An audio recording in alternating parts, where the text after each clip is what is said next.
Well, good evening, everyone. It is 5:30, so I will call the special joint meeting between the West Richland Planning Commission and the West Richland City Council to order. And we will start off with roll call. Thank you. Fred Brink, Here. Richard Blue, Here. David Cole, Here. David Feta, Here. Kate Moran, present.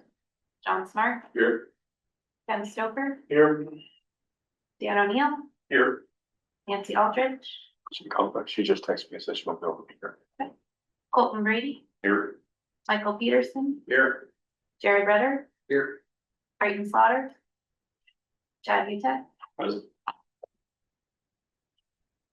So we have two planning commission members absent, Slaughter and Aldrich. May I ask the planning commission for a motion to excuse them, please? Motion to excuse them. I second. All in favor, please say aye. Aye. Aye. They are excused. So tonight we're going to focus on Lewis and Clark Ranch EIS project update, and I'm going to turn it over to Community Development Director Mevin. Thank you, Mayor Brink. As you guys are very well aware, we've been going through this update for the last several years to address an application we received from Lewis and Clark Ranch LLC, also Frank Teagues LLC. And tonight is a brief update to you all as far as the status update. We have been going through some things, and so our consultant Casey Bradfield, who's on Zoom, will go through a slide deck and give you guys an update where we've gone, where we're going, and give you those dates as far as the important dates that we need to make sure are marked on your calendars as we proceed forward. So should be a quick meeting this evening, not a lot of discussion, just an update for you as far as where we're at. So Casey, I turn it over to you. All right. Thank you. I am trying to share my presentation here. Can you tell me if that's working? Not yet. Not yet. Here it comes. Now? Yep, there we go. Okay, great.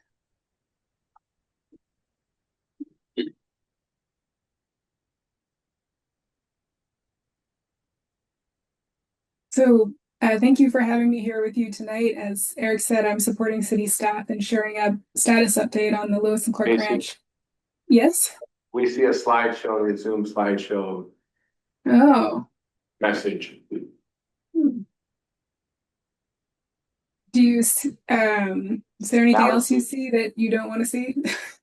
Well, now we see the PowerPoint program with the slide decks. So you could just probably click present and it might work. Okay. Sorry to interrupt. Oh, it's fine. Let me stop sharing for a second and switch back to one screen, and perhaps that will fix things.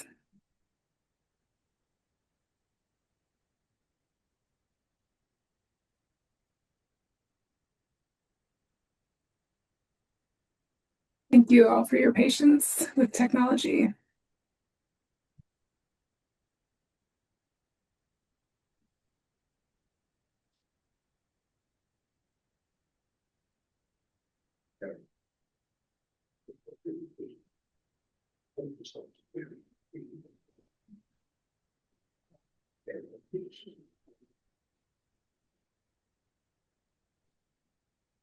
Okay, almost there.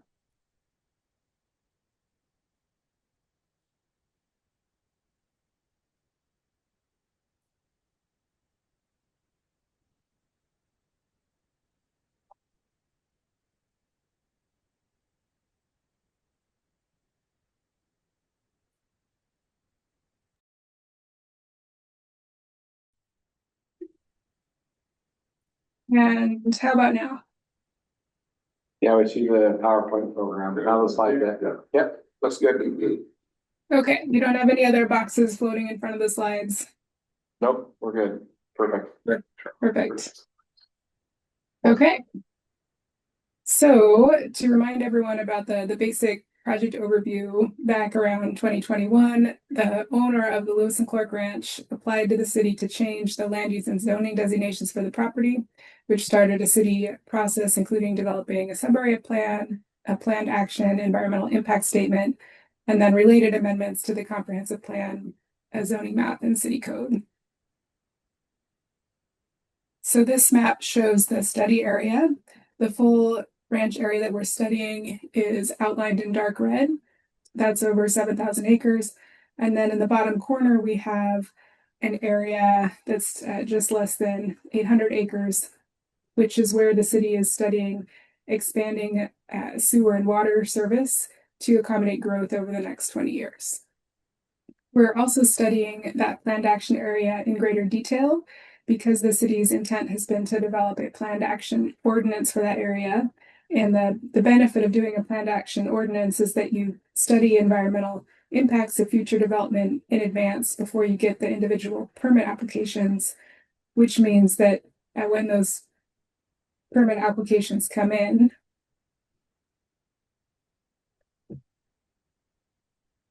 sorry folks, my screen just turned blue and red. Is anyone else seeing that? Yeah, first, yeah, that is now orange. Yep.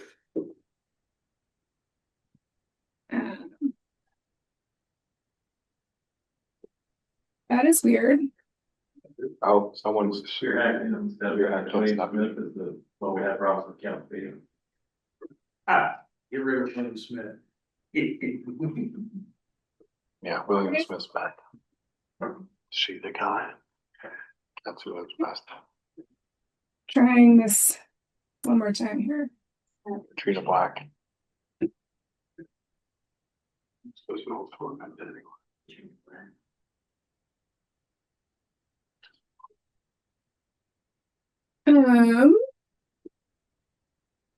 Does anyone who's in charge of the controls for the meeting, Casey, we're working on, we got cyber hacked here for a second. Someone's. Yep, there we go again. okay, Everybody else has any. You're fine. Yes, they did send out many guys. So,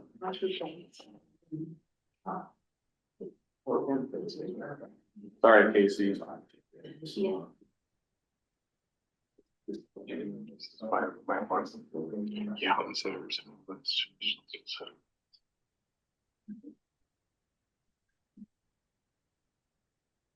That should all make this whiteboard there. Just not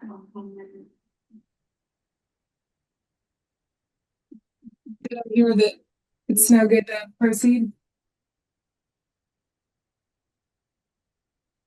Is she good to proceed? I believe so. I mean, Yeah. everything's locked down, so. I think so. It should be fine now, but.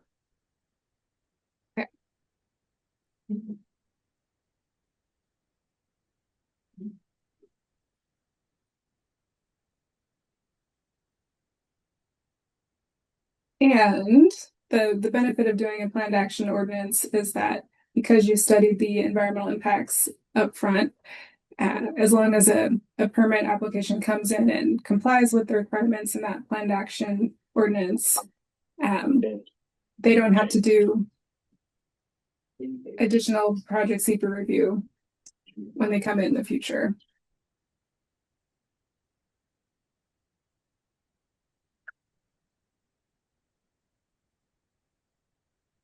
I'm just gonna stop for now. Yeah, just pause for now. Sorry. You had technical difficulties. Now we're having some problems on our end.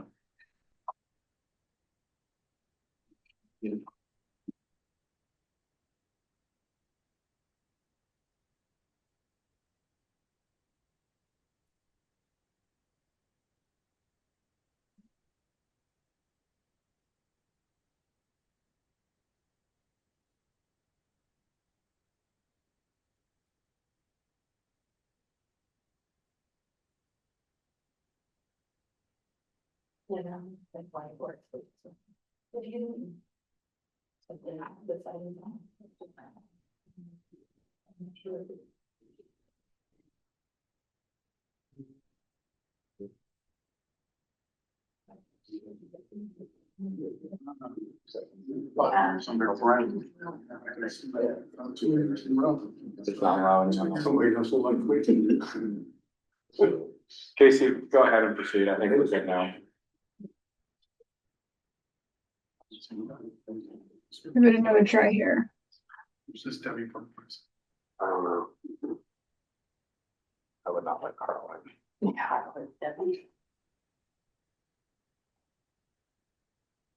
Just shut down. Yeah. Everybody, don't even. So- And you're worried about it. So this slide summarizes the planning process that started, as I said, back around 2021. In the spring of 2022, the city kicked off the public process by issuing a SEPA determination of significance and holding a public scoping comment period for the EIS. There was also a public visioning charrette that spring where the city asked the community for input on what they'd like to see in the future as the sub-area developed. And then by the end of that year, a lot of work had been done. We had a preliminary draft EIS, and a lot of the technical reports that informed that EIS had been completed, including by other city consultants and consultants from the applicant team.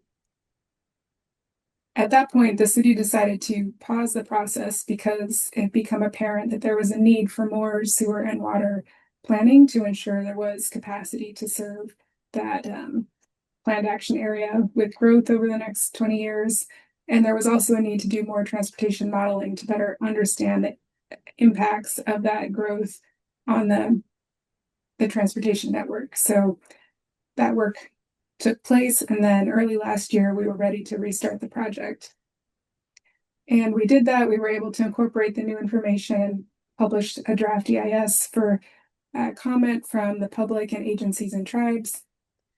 And following the close of that comment period, the city council selected a preferred alternative. And that was an important decision, an important milestone in the process. The preferred alternative was the city's direction on how they wanted that sub-area to develop. And it gave us what we needed to develop final materials. So that's what we were working on late last year. We were developing the preliminary draft final EIS, as well as drafts of the amendments to the city's comprehensive plan and code to implement that preferred alternative. And that includes a sub-area plan, code for the sub-area, and the planned action ordinance. So here we are in early 2026, and we have a few things left to do before we can finish the project. One of them is to issue an addendum to the draft EIS. So an addendum to a draft EIS basically just provides more information, adding to what was provided in the draft EIS. And there's a couple of reasons the city decided to do that ahead of publishing the final EIS. One was that new information came to light about the wastewater treatment plant capacity. That new information didn't change the findings in terms of needed mitigation in the EIS, but it did mean that some of the numbers in the draft EIS have been incorrect. And there's also been some coordination between the city and partner transportation agencies, and they requested more detail on the transportation analysis that was done, and also more detail on mitigation for facilities that are outside of the city limits. So we've been working to gather that information and get it published in a draft EIS addendum ahead of the final EIS. And then we'll also be working over the next few months to review the final materials, the proposed amendments to the comprehensive plan and city code with all of you. We do have some meetings planned, and we'll go over that schedule as part of the slides. So that last slide had a lot of information. Just to recap a few of the key project milestones. A lot has already been completed on this project. We've done the EIS scoping and public comment period, public visioning charrette. draft GIS public comment period. We got direction from the city council and the planning commission last summer on the preferred alternative. And in front of us, we have remaining issuing the draft GIS addendum, issuing the final EIS, and then making a decision on amendments to the comprehensive plan and city code that would implement that preferred alternative. And just to remind folks about the preferred alternative, this map here shows the land use designations as well as the proposed transportation network. The red color on the map is a commercial core where there would be primarily commercial uses as well as some limited apartment uses. And the yellow color is intended to be residential neighborhoods, including single-family detached and single-family attached homes such as row houses, townhomes, and duplexes. The orange color is meant to be a transitional zone between that commercial core and the residential neighborhoods and allows for a mix of housing types and commercial uses. The purple color on the map is mixed use light industrial. It's primarily intended for light industrial use, but would also allow for supportive commercial and some live work uses. And then the green color on the map are city parks. These are large facilities that would be planned out in advance. The zones would also allow for smaller neighborhood parks to be planned that aren't shown here. So just a few key features of the preferred alternative are this mix of land uses, the idea that neighborhoods are organized around activity nodes and corridors. And we have a gridded street network, which just means the street is laid out like a grid. And it's intended to provide for all modes of transportation. So it would move vehicles efficiently. I would also have facilities for people who are walking and biking and would be designed to be ready for future transit service. And then we've got a network of parks and open spaces planned, and the city's intending to expand public services such as sewer and water in phases over time. And of course, the first phase of expanding public services would be in that land action area in the bottom corner. And we're zoomed in on that phase 1 area in this map. You can see a little bit more detail. I've also got up here the estimated number of jobs and housing units that would be built out in this area over about the next 20 years, which would be about 2,500 jobs and a little less than 4,000 housing units. So quite a significant amount of growth relative to what's already in the city. A few other things to note about this map is that there's a few additional details on here that you couldn't see in the larger map. There's the integration with the White Bluffs development that's in process. So there's a continuation of the open space that's part of that development. And that open space is part of a power line corridor that would go up into the canal corridor. There's a east-west greenway that goes across the phase 1 area. We're showing the proposed roads as white lines, and then those would be the arterials, the biggest roads in the area, and then the purple dashed lines would be arterials. We're also showing proposed or conceptual walking and biking trails in dotted lines, and those would be required along with the park space to meet the city's parks level service standards. Eric, I just want to pause here and see if you have anything to add. No, I don't have anything to add at this time, Casey. I appreciate all of your efforts. Are we holding questions or are we? The next slide would be. Okay, thanks. Yeah. Okay. Rose. Almost. So Not the next slide. yeah, we got one more and then questions. So this is the list of meetings that are currently planned with the Planning Commission and City Council to discuss this project. So we've got 3 joint study sessions planned in February and March. The first one would be focused on the draft sub-area code. And then we have a placeholder for a second study session if needed. And then we're That'll be March looking to 24th. Oh, March 24th. Okay, great. So at that date, we're planning a joint study session on the final EIS and other amendments to the comp plan and city code, which would be the Sudbury plan and plan action ordinance. And then in April and May, we'd be starting on public hearings, meeting with the planning commission and requesting a recommendation to move materials forward to the city council, and then a city council public hearing and first reading of materials, followed by a second reading and adoption decision. So that is our planned schedule for now. And just want to note a few things about the process. Under SEPA, the final EIS would need to be issued at least 7 days prior to the city taking action, which means that final decision by city council on making amendments to the comprehensive plan and city code. Okay, and now we open up for questions.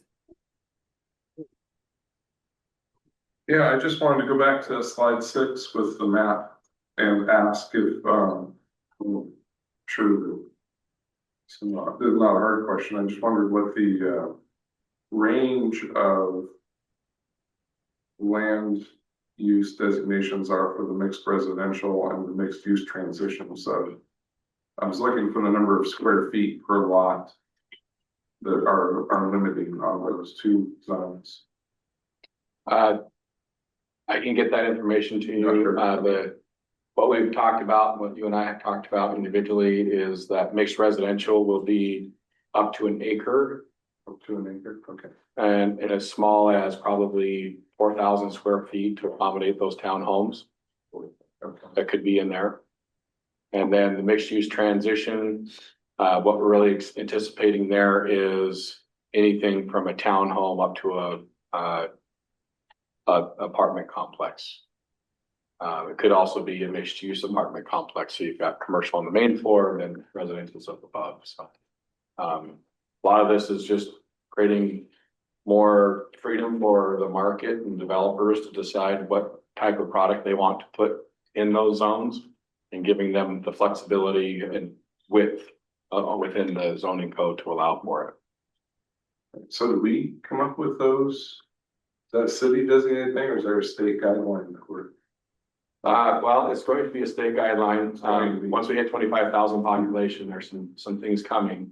And so what I've tried to do with this is try to prevent a future overhaul to all of this, right? And try to do work once and not twice. And could you send us the links to the RCWs that are either exist or upcoming that are gonna force that issue when we get to 25,000? I'm curious to read them. Yeah, you bet. Kind of thing. But back to the question, are we specifying, 1 acre to 4,000 square feet, 40,000 to 4,000, or is that something that? That will be in the development regulations that come forward to you guys. Right, but that's this city's choice to come up with those ranges. Right. Okay. All right. And it's also feedback that we receive from the developer as far as what they're expecting and hoping for the property, so that they can have that range to work within for as they go out and try to market these properties for development. That's what they've requested.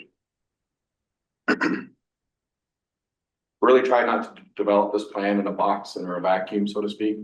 But we've really gone out, as you saw at the beginning, we really tried to get input from the community.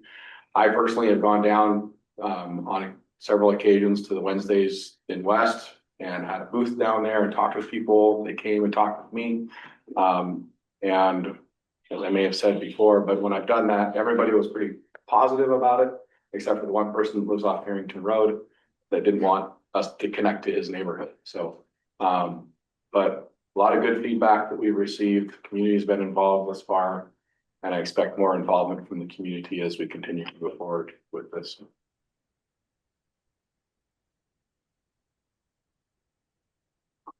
Does that answer your questions, Sean? Yeah, thank you. Rick? Yeah, maybe it's out towards the river. Previously, it said something about the Fish and Wildlife Authority's trying to decide where critical areas, that's just not shown. Correct. We do have a critical areas map that will be included in the EIS that you'll see that comes through that shows all of that area along the river. And Has that been finalized with? No. it's not because, Just general. they wanted their cake and eat it too. And I wanted to protect the rights of the property owner.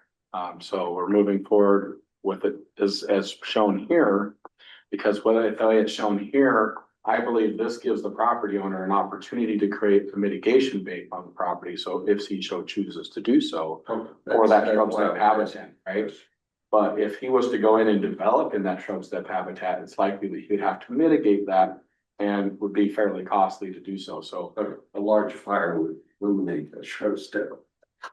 yes, I am 1,000% on board with that. And I'm really, April Connors has a bill that she presented here about shrub step, and I hope that. The reason I bring that up, one of the initiatives that's being pushed heavy, the legislature passed a fire mitigation proposal, and the governor currently is not fully funding that.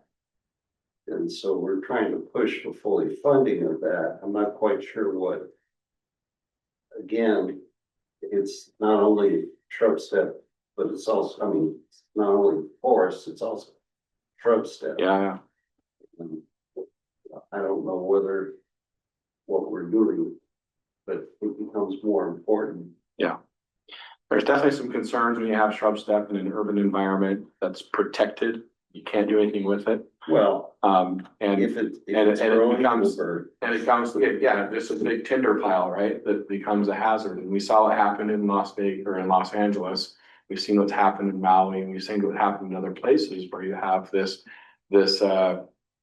tinderbox basically all around in an urban environment. And so that creates a lot of concern to me and my building official, fire marshal. And I'm sure the fire department's concerned with it as well. While we try to make sure we're protecting habitats, not so sure that when you've got housing and commercial all around 360, these shrub step habitat that is providing habitat for the species that they're actually trying to protect. So most of those species, a great example was the property that's right next to the Red Lion in Kennewick. Fish and Wildlife wanted that protected. If there was any of those burrowing owls or jackrabbits or whatever that existed on that property, the feral cats, the dogs, the homeless people, etc., probably would have run them out or killed them and created problems for them. So that's where I see these habitats as the functions and values of them are so minimal compared to like up against the river. I think it's important. So there's some things there that we need to have some consideration of. That's not really what we're talking about tonight, so we can have a conversation about this. Be happy to, but yeah, there's definitely some concerns with it. and the sewer development out, further out in the areas, is that what that sort of? So the D shaped polygon that's green up there, that is intended to be a future wastewater treatment plant. Okay. And solid waste transfer station. We made it big enough to where it can have a buffer around it from the neighborhoods. But that's the location that we've identified as the low spot that all the sewer can flow to without a whole bunch of pump stations that Roscoe doesn't want. So this is a 20-year plan for this. Less than the 700 acre or the 700 acre. Yes, Right. so the area that's outlined in blue, in case if you want to go forward one slide real quick, just to kind of show. Okay, there you go. That's the 20-year plan area. And if you think about 20 years and what's coming, it's not just, I mean, that right there would probably satisfy the growth demand within West Richland within the next 20 years. Yeah. Now let's take a little bit further back and go, well, we've got the Watermark subdivision on the hillside there off Paradise, and we've got other subdivisions and apartments and things going on the other vacant lands that we have within the city. So is this really gonna build out in 20 years? Maybe, the market will tell, right? I mean, it depends on if interest rates drop to 0% here in June. But I don't know if that's gonna happen, I can't, I don't. Dave and I would both take that anytime. I don't have a crystal ball to say what's gonna happen, but we try to plan the best we can for the 20 years. That's what this does. And if you go back, Casey, now to the last map. The rest of that now is probably, if you think that it's 7,700 acres total. That the first phase is 750-ish acres. That's 10% roughly. Yeah, I get it. So let's go back. I had a question about like right here. The bigger Yeah, one. let's go to the 700 acre one. Okay, Okay, so my question is. So there's a lot of mixed use transition, which is really limited to townhomes and apartments.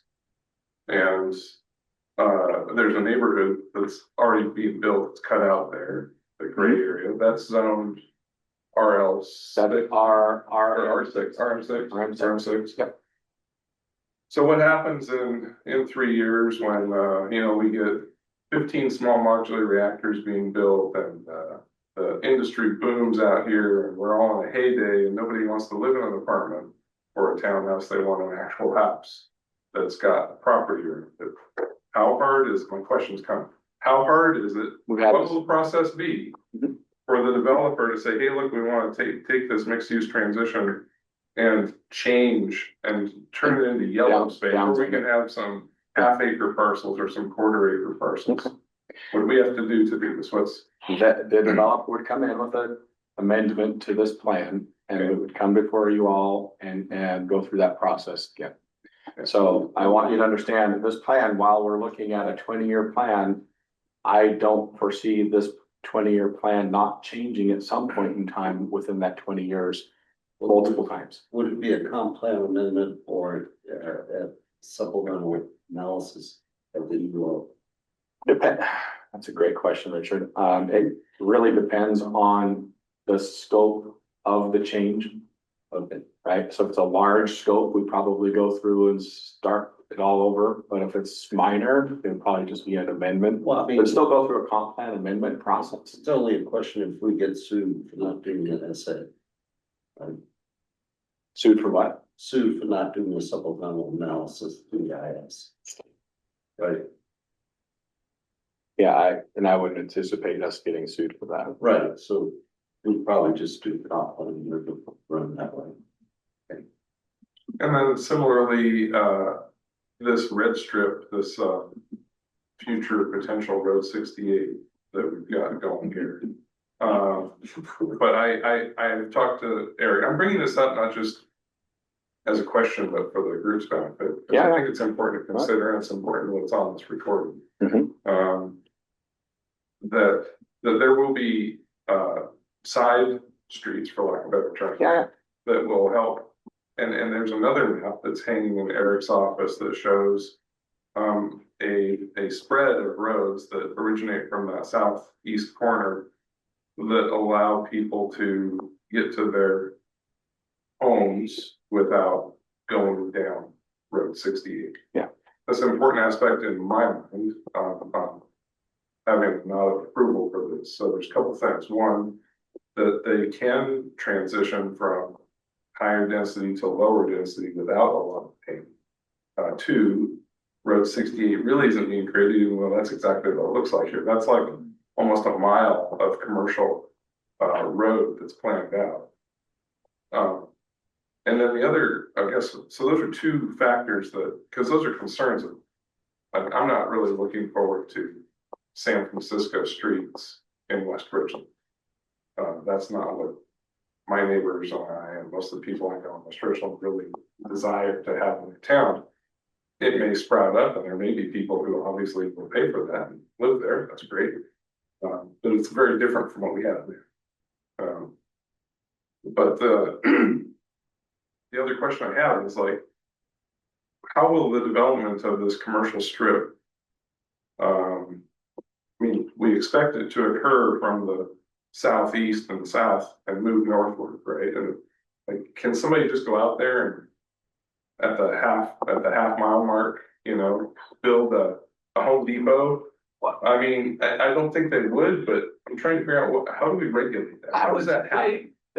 Yeah, I think that the higher demand for commercial is gonna be where the higher trips are, which is probably, like you say, in that Okay. southeast corner, Yeah, right?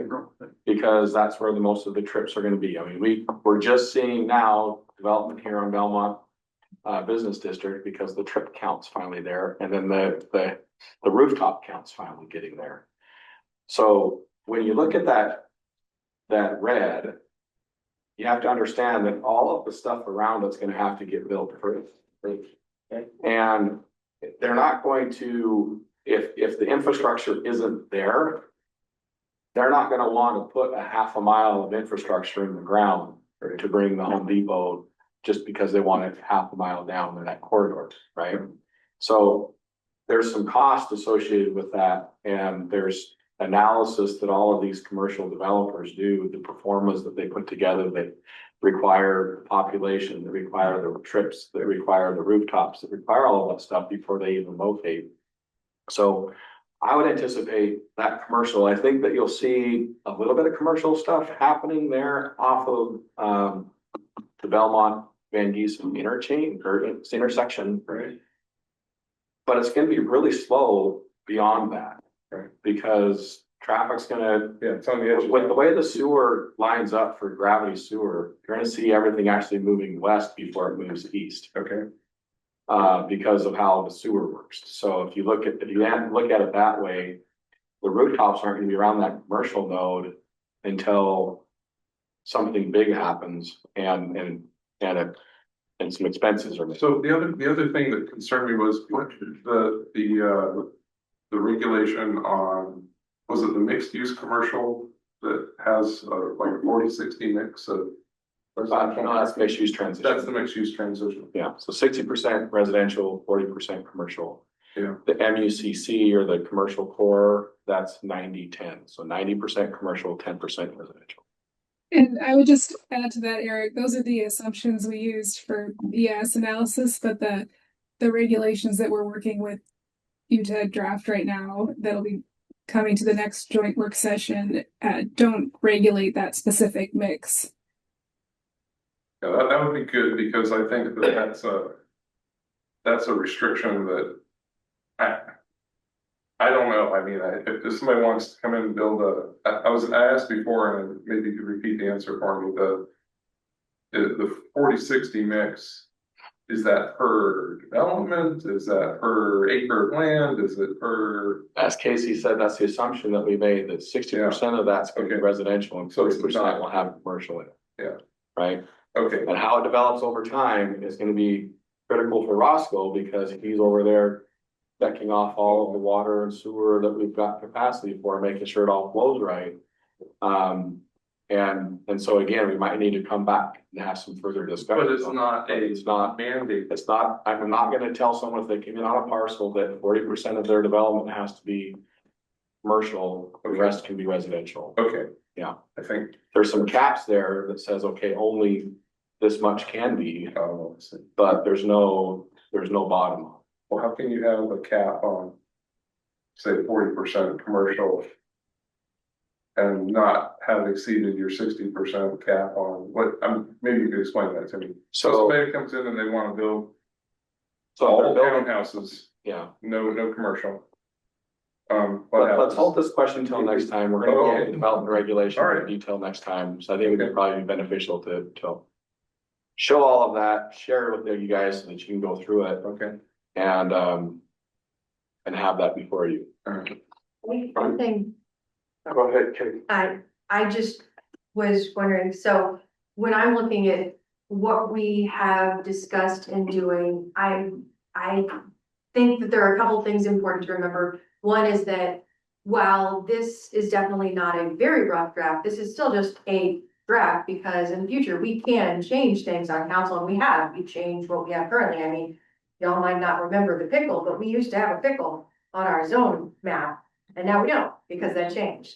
Also, if I remember, a lot of the idea for this was based off of a beautiful city out in Utah. Is it Is that correct? I know that I've seen pictures of it, but I think that Mayor Brink, you've actually been there. Yeah, yeah. Would you be able to describe that, or would that be better for a different time? It'd be better for a different time, but I'll talk with Eric about doing that, and I have some photographs as well, Cause things I took. it absolutely from the pictures looks gorgeous. And the name of that community is Daybreak, if you guys want to look it up. Daybreak, It's Utah. named Daybreak. In South Jordan, Yeah. correct? Correct. Yeah, okay. All I get South and West Jordan mixed up. The neighbors. It's like Richland and West Richland. Are there planning commission members who have any questions? Present time? Okay. Other council members? This is one of several meetings we're gonna have on this as we work through it. Just for the dates, I want to make sure that I understood. So we're still keeping March tenth as the placeholder for the second session, and that TBD in March is gonna be the 24th for the joint session for the final EIS, is that correct? Yeah, so That's what you were the saying? way I've done this is I've basically reserved every Tuesday night till May 5th, for council meetings. Okay. But the 10th is the so- placeholder for the second session if needed. Yeah, so if we get through that in February 10th and we're long in the tooth and we need to take a recess and come back and answer questions, then we'll come back March 10th. Answer those questions, go over any of that, and maybe finish off the presentation or whatnot. And then the March 24th meeting will be to go over the final EIS amendments, comp plan and city code. And then that will be a handoff then to go to the planning commission for a public hearing. If there's no big problems yet that we'll have, which I'm anticipating it won't be. And then come before council for the first reading on the 21st and second reading. Alright. Thank you. And I would encourage, members of the planning commission or members of council, if you have questions that are, very detailed or otherwise you need more information. I know you've already done it, Councilmember Smart, get together with Eric. And set aside the time needed, in order to get your questions or concerns, voiced, and he can prepare answers and so forth. If needed, to discuss it among the larger group. Because I've met with most of you, I need to meet with Mr. Bloom and Mr. Stoker yet, so Mr. Bloom, you can hang out afterwards, we can get something on the calendar. But I met with most of you, we've had conversations, and I've received some great feedback from each of you, which has made some, either some minor changes or some definite changes in it. And so it's good to get that information from you now. So as we bring it forth, it's not, well, hold on, now we've got to rewrite the whole document because of some hiccup that someone had, so. Good. So these future meetings are called study sessions. Are we going to be getting materials at some point? 'Cause Yes. a meeting like this, it's great to see, but so. Right over it. Want paper? Yeah, I want paper. I want to look at it. and Yeah. Study. Okay, so Roscoe and I we have a deadline this Friday to get Casey the last draft of the draft development regulations and code to them so that they can finalize it and get ready to go so that I can send it out and share it with you all. Because that's the whole purpose intent, is to make sure you guys have some eyes on it. I want to get that to you as soon as I can because it is a thick document. And I also hope and expect that you'll call and ask questions before the meetings too. So that I can answer those. If we need a 2-hour meeting again, John, we can do that, no problem. But I want to make sure that we're heading into this eyes wide open and we're not hitting these meetings and then having a elongated meeting because questions weren't asked ahead of time. I just don't want to get to April 21st Yeah. and have 5 days to review a thick document. This. Understood. So I want to emphasize, just to segue what you're saying there. I do want our eyes wide open, so I would encourage council members and planning commission members, if you have an interesting question that you're going to Eric with. And he gives a great answer. I mean, in a meeting like this, please share it with the rest of us, because part of the value of having a council or a commission is to get minds together and hear people's concerns and hear the answers to their concerns. That is often a springboard for your own new questions or ideas, which is what gets us to a good product at the end. I mean, it's very efficient to go in and talk to Eric one-on-one, but that's not helping. Really, it might make the meeting shorter here, but that's not my personal goal. My personal goal is to make sure we have a product that our citizens are gonna be okay with and that they want, right? And it's compliant with state law, unfortunately, in some cases. So that's really, I wanna just say, like, if council members especially, if you have concerns, like I just regurgitated some questions to this meeting. Yep. And I did that only because, not because I was stupid and didn't remember the answer, but because I wanted to share with you some of my concerns and the answers to those. And I hope that's beneficial, and if it's not. No, and John, we've just had a lot more meetings with like Casey before this, and so we've had a lot more time, I guess, maybe to ask a lot of the questions, so. Right. Honestly, a lot of this stuff, it feels like a lot of repeat to us anyway, So I'm curious. Now, I appreciate you, John, because I was able to answer all your questions because I knew that you had already asked them, and I already knew the answers, which was wonderful. There is a lot of new information coming to you guys here with the sub area code and with these, with the final EIS. Now, you all have already seen the draft EIS, so the final EIS is gonna be that with some minor tweaks in it. That's all it is, right? So, but it is still a thick document. And so I would imagine that won't necessarily take a lot of your attention because there's not a whole lot of changes in it. The addendum will be important for you to read and understand because that explains most of the changes that are being made to the final EIS. So we'll show where we have made changes along the way, then. It will show, no, it's because really the only changes that we're making, and correct me if I'm wrong, Casey, is just addressing the capacity of the sewer treatment plant and some transportation components that we're addressing the comments that we received from the city of Richland, WashDOT, and the county.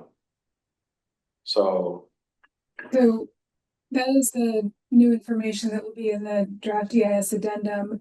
The final EIS will show all the changes that were made from the draft, including incorporating the information in that draft EIS addendum. It will also have all the comments that were received during the comment period for the draft EIS and the city's responses to those comments.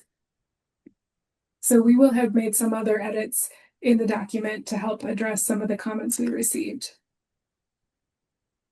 And also the final EIS will have information on the preferred alternative that the city selected. questions? I'm curious if the planning commission can cite any notable sticking points on this plan and what the resolution was to get to where we're at with this map. Right.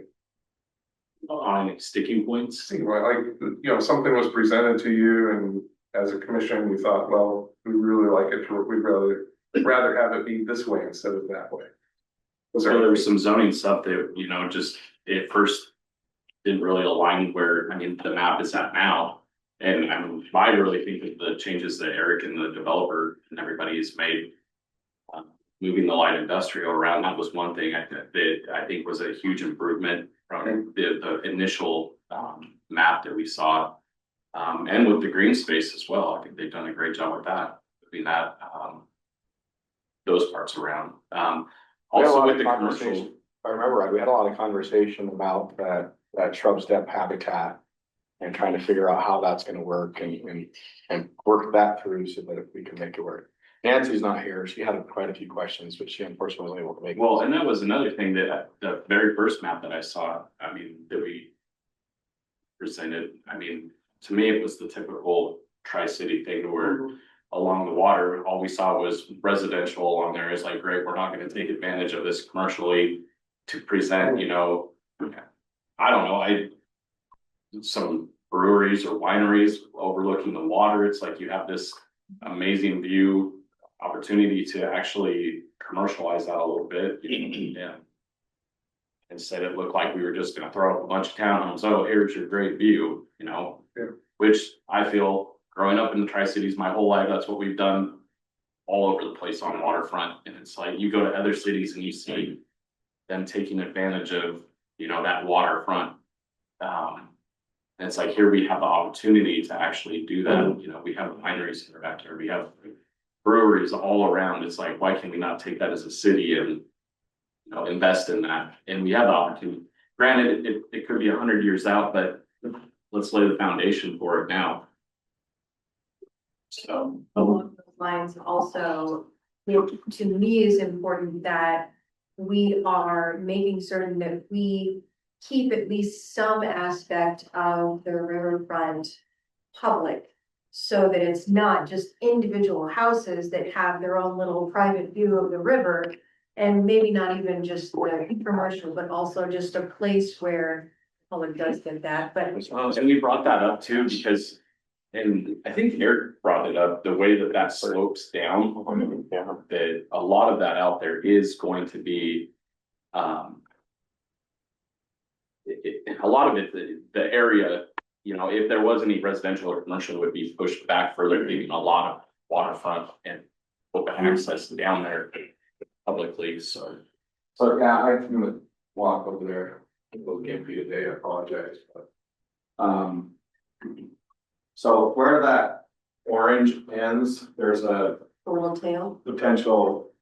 There's a potential roadway along that whole edge there, right? So you got the yellow below it. All of that's on a slope down the river. You're up on the plateau above where you've got the orange, red, and yellow on this side of the roadway.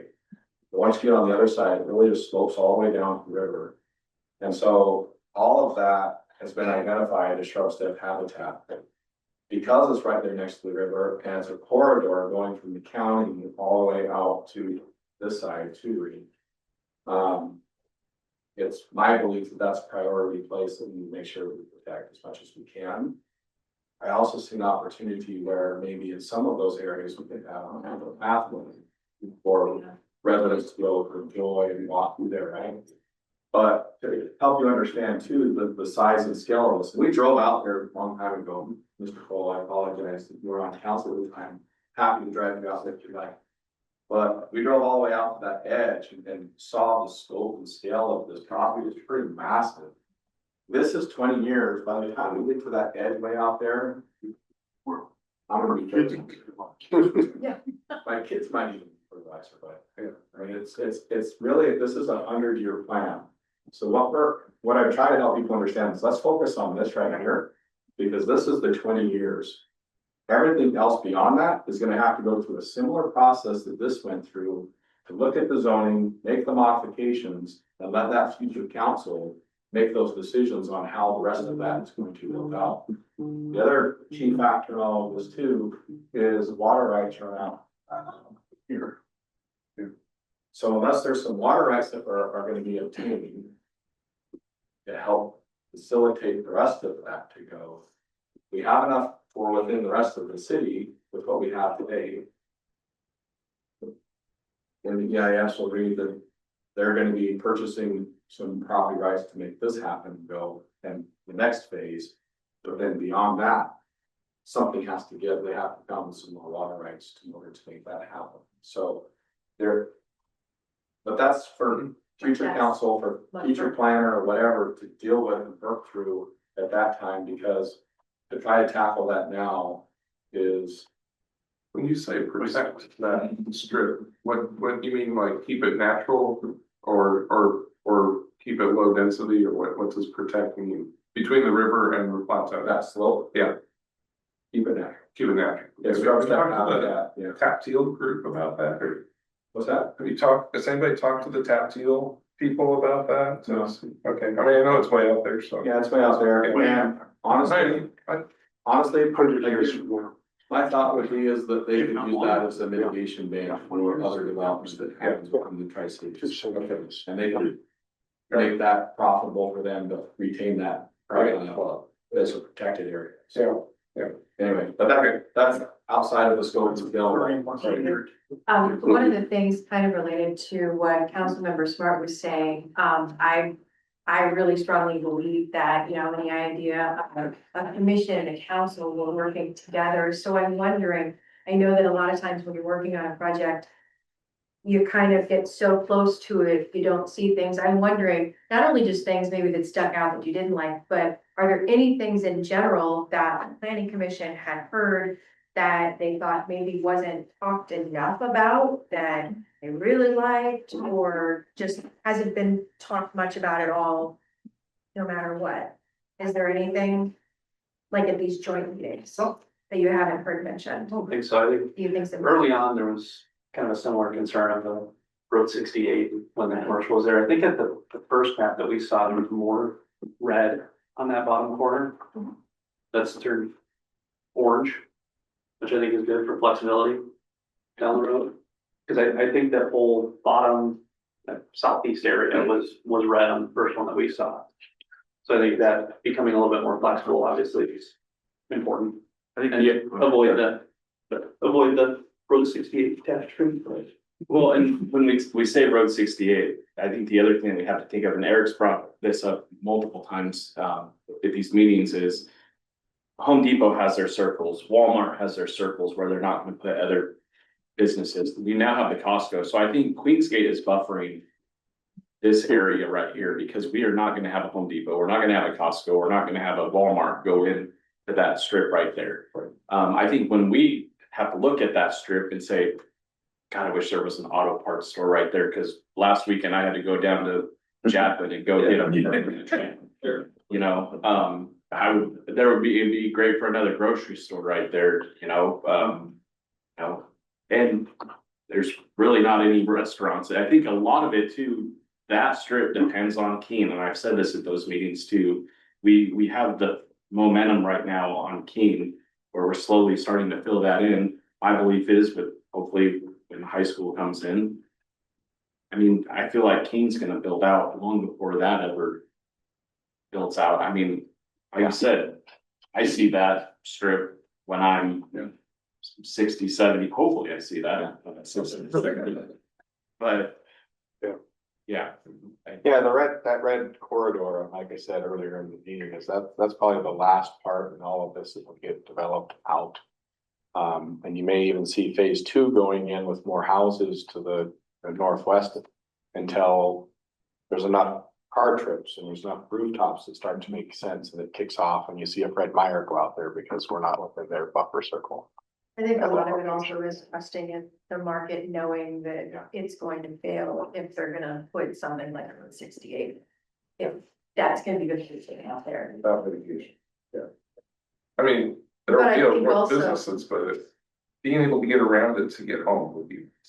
Well, that's why the grid streets are very important, Yes. having the grids, because we know from Road 68, nobody is able to turn left on that road. But we can learn from that and make these grids like they've done. Yes. And I think it's extremely beneficial to do that. It saves money on building the infrastructure, whether that's the roads, whether that's the water, the sewer, because it's all just straight lines. Don't have to worry about, you know, cul-de-sacs, things like that. Well, and there's other possibilities too. Look what Prosser's done with their stretch down there. I mean, that could also be a row of wineries, tasting rooms and hotels right there that, I mean, could feed into Red Mountain as well. So I mean, I think we look at it and we say, oh, it's Road 68, but I mean, what if that is hotels and we're benefiting from what is in our backyard? I mean, it could turn into that. We don't know, but, you know, because that's 30 years down the road. But the grid street, why am I building the grid street if I really want to be on this street? Whether the grid street gets in early enough in the process so it has the other street. I mean, if you look at the development off Road 100 over there, that's probably more what we're gonna see out there. There's really one road going out, that's it. And, you know, the roads off of that. So, yeah, the grid street will come eventually, but not right away. So, I mean, that's reality. Yeah, it is. It's And somewhat I think- organic in the way that it grows, so. Right. Yeah. But nobody's gonna build something nobody's gonna buy. So go ahead. Just one thing that, and please tell me if it's not in the scope of it. I'm curious if there has been, and this is something that I only recently had in my head, if we've looked at allowing for multimodal transportation that isn't pedestrian and isn't vehicle, but maybe like a raised rail, small raised rail, like a metro or something, giving space for something like that. So that in the future, we wouldn't have to Conversations with BF Transit We has don't not, rail in, has not looked at that. Yes, ever. I did, never say What never. about flying cars? yeah. But you know, if that becomes a thing and there's a demand for it, I mean, I'm not gonna say no, let's not look at it. But that's a futuristic thing to consider at some date in the future. We are making sure that there's places for transit pullouts so that the bus can pull out, load, unload, and get back on. Because we have talked with the Franklin Transit on bus service out in this area, and while it's not needed today, obviously, we definitely want to make sure that we're not. You don't want to limit the future. Yeah, we want to make sure that those, I mean, if you go down Keene Road, you'll see some bump outs there on Keene Road out by, off the heights.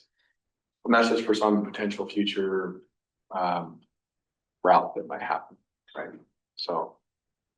So the other comment that I talked about before is the mixed use light industrial. I do like that location better than where it was before, but it is sort of with a preconceptual idea of what's gonna maybe go in there. And, so if that doesn't pan out,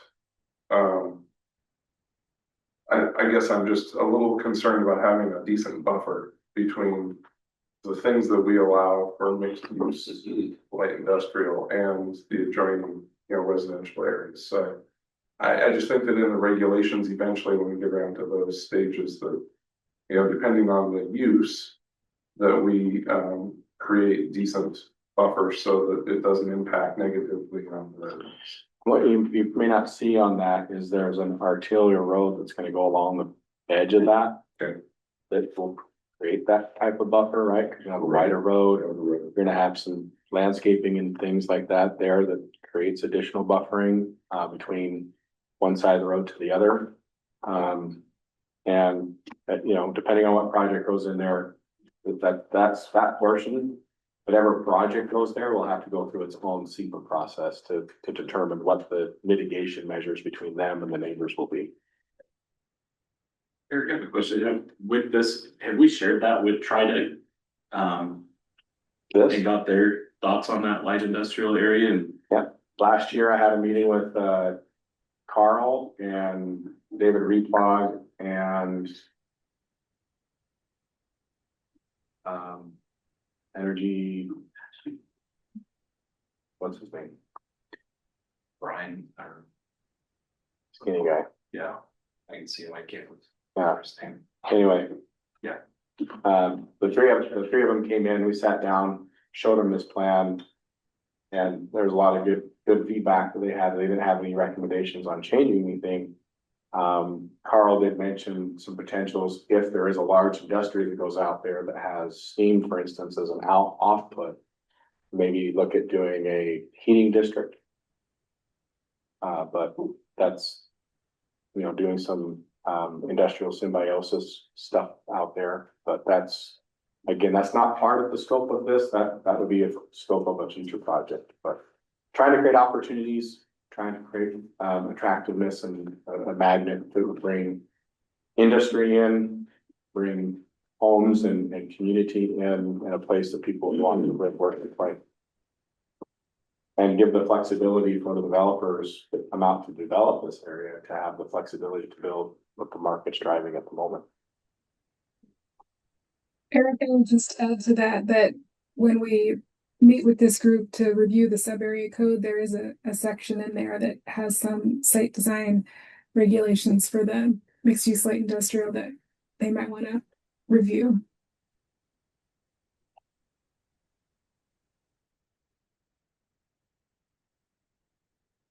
Any other questions? All right, well, I appreciate everyone's time here tonight. First of many meetings coming up. But thank you for the dialogue too, back and forth. I think we covered some good points. We'll adjourn the meeting then at 6:35. Thank you.